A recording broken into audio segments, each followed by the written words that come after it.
Welcome back my YouTube channel Simang Brahma Vlog. खुलुमबाय रायजो राजाफोर दिनै 14 नभेम्बर बर'नि गोथार सान या बर'नि थुनलाइनि सान दिनै आमै गोसोखांदों बै समनि जों जेब्लानाखि स्टुडेन्टमोन जेब्लानाखि जों क'क्राझार बिद्यापीठ गुदि फरायसालियाव फरायोमोन यानि क'क्राझार बिद्यापीठ हाई स्कुलाव फरायोमोन बे समाव जोङो लैहोर 14 नभेम्बरखौहाय फालिनो थाखाय सानथामनि हाबाफारि लानानै फैयोमोन। बै समाव क'क्राझार बिद्यापीठनि खोलाहा थानाय दानि बाथौ मन्दिर आरो ब्रह्म मन्दिरनि गेजेरावनो बेहाय मोनसे ट्राइबेल रेस्ट हाउस दंमोन आरो बे एरियायावनो जोंनि 14 नभेम्बर थुनलाइ सान यानि गोथार सानावनो सेलेब्रेट खालायनाय जायोमोन। बे सानथामनि हाबाफारियावहाय गोदो जोङो लैहोर थांनानै रायजो राजाफोरखौ लेंहरनानै जोंनि हारिमु हानजा सुरनाय जायोमोन। फुरा क'क्राझार गामि टाउनखौ गिदिं सिफुं दरजा सिफुं सेरजा दल बेमपाथि दामनायजों दामै मोसा जोङो गिदिङोमोन। बिनिफ्राय मोनायाव कालचारेल प्रग्राम दामनाय देनाय जायोमोन आरो एक्सट्राफोर स्पिच डिबेट कम्पिटिशन बायदिसिना गोबां जायोमोन।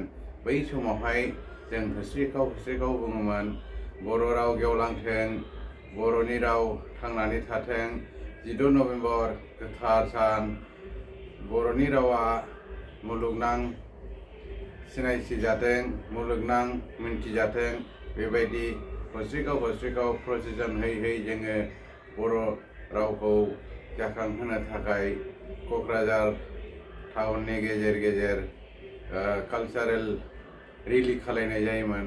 दा दिनै फैयै 14 नभेम्बर 2024आवहाय जोंनि बर' रावा बुंनो थांबा मोनसे गिदिर गेवलांसारनायाव फैबाय।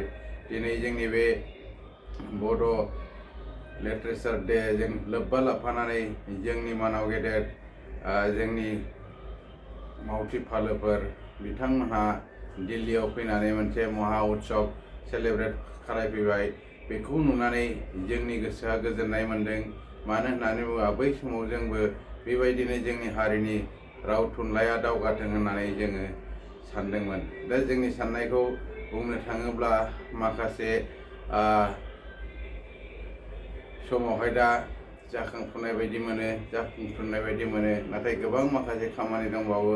जोंनि रायजो राजाफ्रा दासिमबो माखौबा बुजिजोबनो नागिरा। मानो होननानै बुङोब्ला जोंनि बे बर' राव थुनलाइखौ उत्सव सोलिबाल' उत्सव खुंबाल' जाफुंसारहोनो जानो हानाय नङा। मानो होनना बुङोब्ला बिनि सायावहाय जोंनि गिदिर गोलावाबो बेखौ नोजोर होनांगोन। नोजोर होनायनि खारना बेनो जोंनि बर' रावखौ गोजौआव थांहोनो थाखाय जेरैबायदि अफिसियेल खामानि मावदों बा मुलुगनां सिनायथि होनो बेबायदि गिदिर उत्सव खुंदों।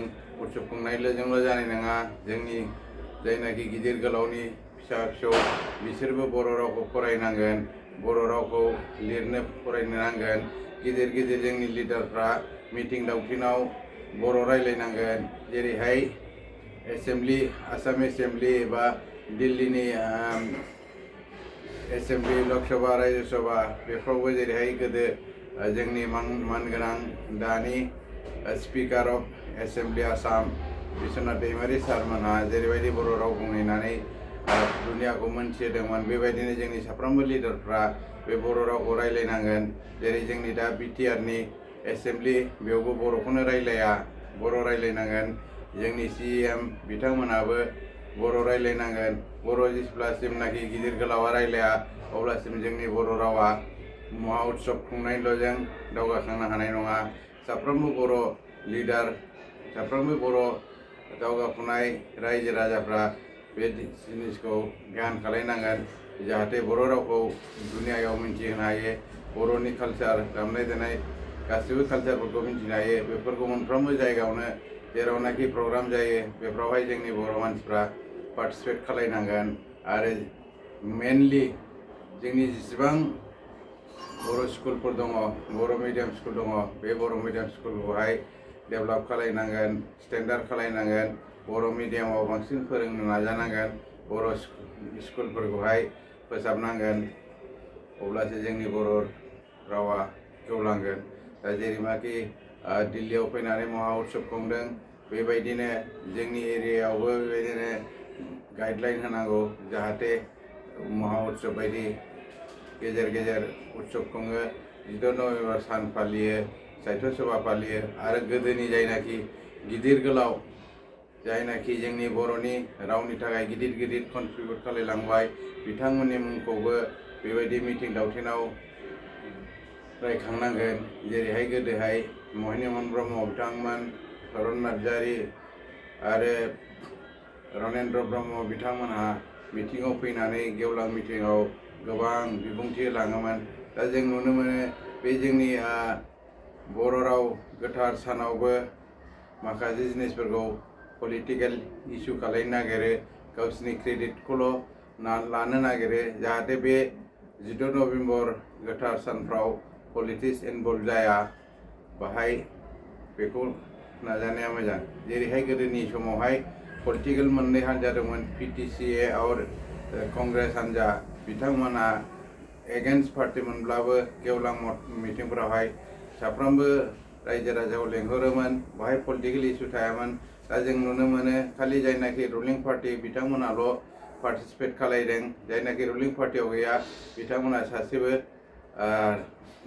महा उत्सवआव गैया दिल्लीयाव जानायाव दा बेफोरावहाय महा उत्सव बायदि जानायफोरावहाय पलिटिकेल पार्टी जायनाखि गिदिर लिडार बिथांमोनखौ लेंहरनांगौ जायखिजाया पार्टीयानो जाया मानो जायनाखि टप लिडार जेरै दिनैनि मिटिङावहाय महा उत्सवआवहाय जोंनि मानगोनां हाग्रामा महिलारि आरो मानगोनां गर्जन बिथांमोनखौ लेंहरनांगौमोन नाथाय बिथांमोना पलिटिकेल पार्टीनि एगेन्स्ट पार्टी होननानै बिथांमोनखौ लेंहराखै बेयो मोनसे जोबोद गोरोन्थि जादों बिथांमोनखौबो लेंहरनांगौ गेदेमा बिथांमोन बेबायदिनो गोबां गिदिर गिदिर जोंनि पलिटिकेल लिडारफोरखौ नागारनानैब्लाबो जोंनि जायनाखि हारिमु सिबिसुला गिदिर गिदिर राइटार जायनाखि जेरैहाय